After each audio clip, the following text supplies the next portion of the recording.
प्रधानमन्त्री बालेन्द्र शाहलाई जेन्जी अगुवा रक्षा बमले काउन्टर जवाब दिएकी छन्। प्रधानमन्त्री बालेनले आज बुद्ध जयन्तीको अवसरमा दिएको अभिव्यक्तिको प्रत्युत्तर दिँदै जेन्जी अगुवा बमले साँचो क्रान्ति कबाटै सुरु हुने र त्यो करुणा हो भन्दै काउन्टर जवाब फर्काएकी हुन्।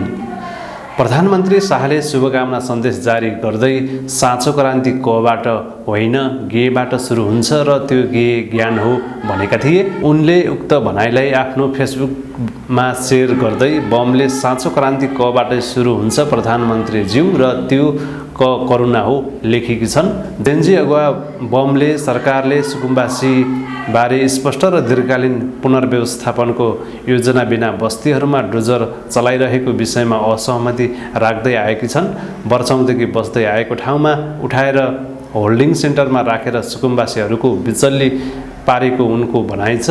प्रधानमन्त्री बालेनले आजै शान्ति र प्रेमका अग्रदूत गौतम बुद्धको जन्म जयन्तीमै सुकुम्बासी बस्तीहरूमा डोजर चलाएर अशान्ति र रुवाबासी मचाएको भन्दै आलोचकहरूले टिप्पणी गरिरहेका छन्। बालेनले दिएको शुभकामनामा बुद्धबामीहरू उल्लेख गरिएका छन् तर बालेनको व्यवहारमा ठिक उल्टो देखिएको आलोचकहरूले बताइरहेका छन्। सरकारले आजै बुद्ध जयन्तीका दिन काठमाडौँका विभिन्न ठाउँमा डोजर चलाएर सुकुम्बासीका घर र टहरामाथि डोजर चलाएको छ।